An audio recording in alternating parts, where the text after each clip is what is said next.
Christian church Bhopal द्वारा इस वचन की सेवा में आप सबों का हार्दिक अभिनंदन। हमारे मनन के लिए बाइबल में से पढ़ने में हमारे अगुवाई भाई आशीष जेकब करेंगे। मैं आपके सामने पढ़ूंगा यूहन्ना रचित सुसमाचार 14वां अध्याय 11 से 12वां पद। मेरा विश्वास करो कि मैं पिता में हूँ और पिता मुझ में है, नहीं तो कामहुई के कारण मेरा विश्वास करो। मैं तुमसे सच सच कहता हूँ कि जो मुझ पर विश्वास रखता है ये काम जो मैं करता हूँ वह भी करेगा, वरन इनसे भी बड़े काम करेगा, क्योंकि मैं पिता के पास जाता हूँ। आमीन। आइए हम अपनी आंखों को बंद करें और छोटी सी प्रार्थना में जाएंगे। धन्यवाद देते हैं प्यारे पिता परमेश्वर, प्रभु यीशु मसीह के प्यारे और मीठे नाम से पिता हम आपके पास आते हैं। आज के दिन में प्रभु आपके दास के द्वारा जो वचन बोया जाए प्रभु, होने देना कि वो हम में से हर एक के लिए बड़ी आशीष का कारण होने वाला हो सके। सारी बातों के लिए पिता हम आपका धन्यवाद देते हैं और ये दुआ बड़े विश्वास के साथ प्रभु यीशु मसीह के नाम से मांगते हैं, आमीन। आज के पढ़े गए वचन पर बिशप डॉक्टर विपिन लाल प्रकाश डालेंगे। हम बहुत प्रभु यीशु मसीह में आनंदित हैं, क्योंकि इस संसार के अंतिम दिनों में परमेश्वर अपने वचन को संसार के अंतिम व्यक्ति के पास पहुंचाने के लिए प्रयत्नशील है। और जीवन की इस बड़ी सेवा में क्रिश्चियन चर्च भोपाल को भी प्रभु ने महान अवसर दिया कि हम अपने एसोसिएट पास्टर अभिषेक पगारे, बेटे आशीष जेकब के साथ मिलकर आज की सुबह हम प्रभु के वचन को हम सीख सकें। परमेश्वर हमारी सहायता करे। हम बहुत छोटा संदेश, छोटी बातें अपने व्यवहारिक जीवन की हम सीखेंगे इन दिनों में, ताकि हम जाने कि वास्तविक में हम परमेश्वर को कितना जानते हैं, वास्तविक में हमारी जिंदगी कहाँ पर है, और वास्तविक में जो बातें हम लगातार सुनते आ रहे हैं हम उसके कितने करीब हैं। प्रभु यीशु मसीह के वचन में यूहन्ना की इंजील उसका 14वां अध्याय उसके 11वें पद में लिखा है कि मेरा विश्वास करो मैं पिता में हूं।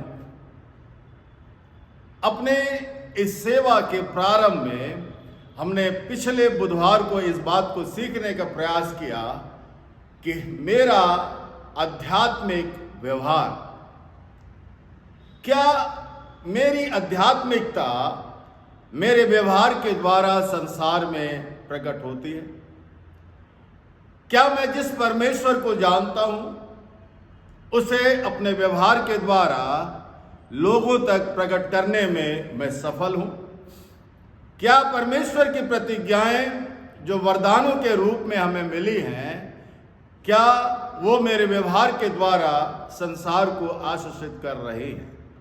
लेकिन आज की सुबह मेरे मनन का जो विषय है कि परमेश्वर के साथ मेरा व्यवहार, परमेश्वर के साथ मेरा व्यवहार। इस छोटे से समय में मूलतः प्रभु यीशु मसीह ने कहा कि मैं पिता में हूं, मैं पिता में हूं।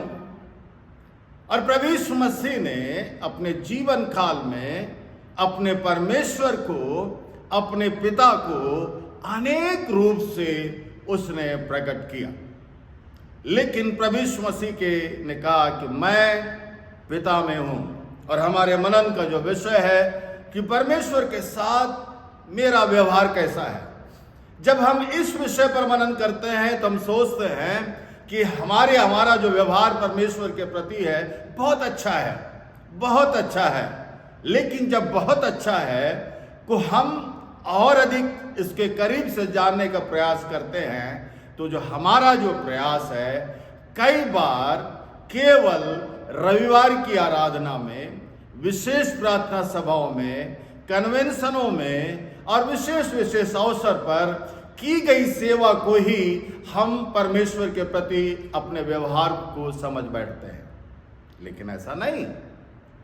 बाइबल कहती है कि परमेश्वर के साथ हमारा व्यवहार कैसा है। यीशु मसीह के चेले यीशु मसीह के पास में आए और कहने लगे कि प्रभु तू हमें प्रार्थना करना सिखा। यीशु मसीह ने कहा कि जब तुम प्रार्थना करो तो कहो, हे हमारे पिता। प्रभु यीशु मसीह ने परमेश्वर का परिचय अपने चेलों को और विशेषकर हम सारे लोगों को इस बात को देकर सिखाया कि परमेश्वर हमारा पिता है। तो उस पिता के प्रति मेरा व्यवहार कैसा है, उस पिता के प्रति मेरी सोच कैसी है। यदि आप उत्पत्ति की किताब में हम पढ़ेंगे तो लिखा है कि परमेश्वर प्रतिदिन प्रति शाम को आदम और हवा से मिलने के लिए अब बागे अदन में आया करता था। देखिए परमेश्वर का प्यार, कि परमेश्वर का व्यवहार, अपनी बनाई गई सृष्टि आदम और हवा के प्रति, कि हमारा परमेश्वर कितना व्यवहारिक परमेश्वर है, हमारा परमेश्वर कितना हमारे नजदीक रहने वाला परमेश्वर है। और आगे चलकर हम पढ़ते हैं कि प्रभु के वचन में लिखा है कि प्रभु ने कहा है कि मैं तुम्हारे बीच में रहना चाहता हूं। परमेश्वर हमारे बीच में रहना चाहता है। और आगे चलकर आप पढ़ेंगे तो आप पाएंगे कि पुराने अहदनामे में परमेश्वर ने अपने आप को विभिन्न रीति से अपने लोगों के ऊपर प्रकट किया। आज की सुबह मेरा जो विषय है कि परमेश्वर के प्रति मेरा व्यवहार कैसा है। व्यवहार हमेशा संबंध से प्रारंभ होता है। यदि मेरा संबंध परमेश्वर से ठीक नहीं है, यदि मैंने अपने संबंधों को परमेश्वर से ठीक नहीं किया है, यदि मेरा संबंध परमेश्वर के वचन के अनुसार नहीं है, तो निश्चय मान लें मेरा व्यवहार भी परमेश्वर के प्रति ठीक नहीं है। संबंध ही हमेशा इंसान को व्यवहारिकता के साथ जोड़ता है। संबंध ही हमेशा इंसान को व्यवहारिक कामों को करने के लिए प्रकट करता है। इसलिए प्रभु के वचन में लिखा यूहन्ना 3 उसके 16वें अध्याय में कि परमेश्वर ने जगत से ऐसा प्रेम किया। ये जो प्रेम है, ये परमेश्वर के द्वारा जो समस्त मानव जाति के लिए है, ये प्रेम हमें सिखाता है कि परमेश्वर मनुष्य जाति के साथ अपने रिलेशन को, अपने संबंध को संसार के अंदर बनाकर रखने के लिए, सदैव स्थिर रखने के लिए, उस संबंध को कायम रखने के लिए उसने अपने इकलौते बेटे प्रभु यीशु मसीह को संसार के अंदर प्रकट किया। मेरे मित्रों, क्या मेरा संबंध परमेश्वर के साथ ठीक है? यदि परमेश्वर के साथ मेरा संबंध ठीक है, तो पहली बात, क्या मेरे अंदर परमेश्वर से मिलने के लिए मेरे अंदर वो बातें जागरूक होती हैं, या मैं ललायित होता हूं कि मैं अपने पिता से मिल सकूं? परमेश्वर के इसका संबंध लिखा प्रति संध्या आदम और हवा से मिलना चाहता था। क्या मैं मिलना चाहता हूं? मिलने की इच्छा मेरे जीवन के अंदर है। हम 24 घंटे में कितना समय परमेश्वर से के साथ बिताना मांगते हैं? कितना समय हम परमेश्वर से मिलना चाहते हैं? मैं जानता हूं अपने पास्टरी सेवा में बहुत से विश्वासी आपको मिलेंगे जो बहुत कार्य चर्च के लिए करते हैं, परंतु उनके व्यवहारिक जीवन में परमेश्वर के लिए व्यक्तिगत जीवन में समय नहीं है। लेकिन समय हमेशा संबंधों को प्रगाढ़ करता है। दूसरी बात, परमेश्वर के साथ मेरा व्यवहार, तो प्रभु यीशु मसीह ने कहा, मैं उन कार्यों को करता हूं जिन कार्यों को करने की आज्ञा मुझे परमेश्वर पिता ने दी है। हमारा संबंध परमेश्वर के प्रति आज्ञाकारिता प्रकट करता है। क्या मेरा व्यवहार परमेश्वर के प्रति अच्छा है? यदि अच्छा है तो मैं परमेश्वर के वचन के प्रति आज्ञाकारी हूँ। यदि आज्ञाकारिता नहीं है, इसका मतलब है हमारा संबंध परमेश्वर के साथ ठीक नहीं है। यदि संबंध ठीक नहीं है तो इसका मतलब है हमारा व्यवहार परमेश्वर के साथ ठीक नहीं है। हम हजरत इब्राहिम के बारे में पढ़ते हैं कि इब्राहिम क्यों अपने जीवन में इतनी बड़ी आशीषों को पाया। उसका रहस्य केवल इस बात में था कि इब्राहिम का संबंध परमेश्वर के साथ ठीक था। और न केवल संबंध परमेश्वर के साथ ठीक था, लेकिन वो संबंध इब्राहिम को इतना व्यवहारिक बनाया कि उसने अपने इकलौते बेटे को लेकर उस स्थान पर पहुंच गया जहां पर उसने परमेश्वर की आज्ञाकारिता में जो उसे परमेश्वर से मिला था उसे परमेश्वर के लिए देने के लिए तैयार था।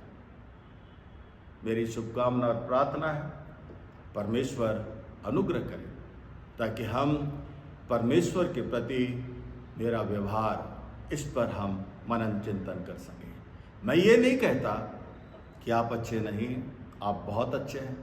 मैं ये नहीं कहता कि आप चर्च में पैसा नहीं देते हैं, अच्छी बात है। मैं ये नहीं कहता कि आप कुछ नहीं करते हैं, आप बहुत अच्छे हैं। लेकिन क्या आपका व्यवहार परमेश्वर के प्रति ठीक है? क्या परमेश्वर के प्रति ठीक है?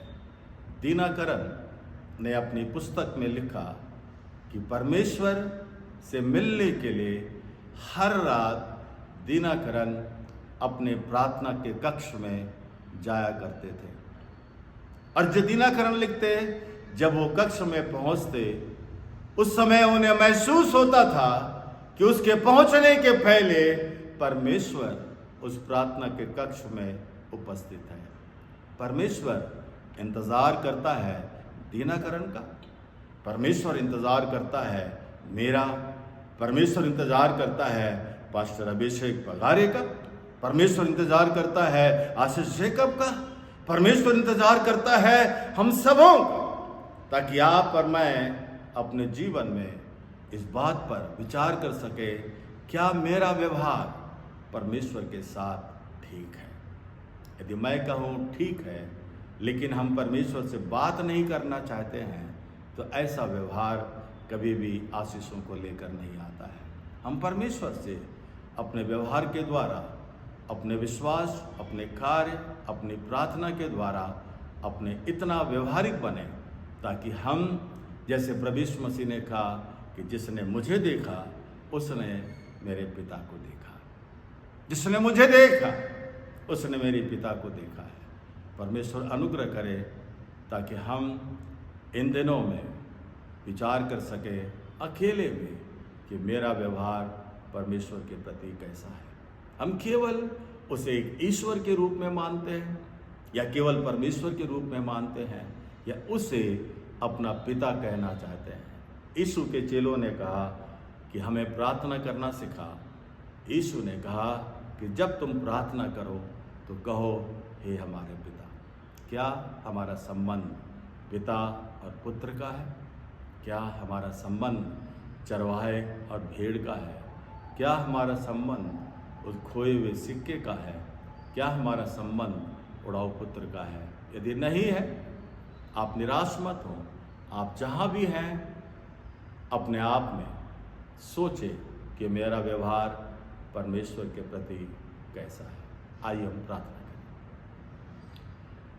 हमारे जीवित अनुग्रहकारी प्रभु, धन्यवाद देते हैं आपके महान प्रेम के लिए।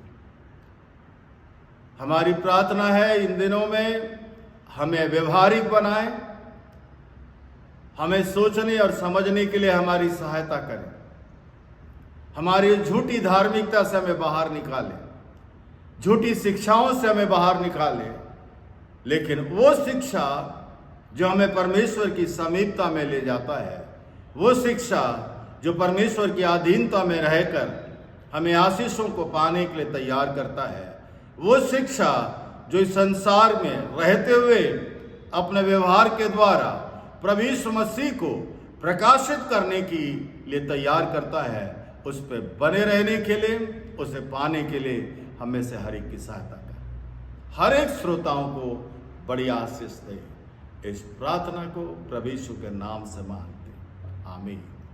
परमेश्वर हमारी सहायता करे ताकि हम अपने व्यवहार के विषय चिंतन और मनन कर सके। परमेश्वर पिता, परमेश्वर पुत्र, परमेश्वर पवित्र आत्मा की आशीष तमाम विश्वासियों के साथ, प्रभु के लोगों के साथ आज से लेकर हमेशा तक बनी रहे, आमीन।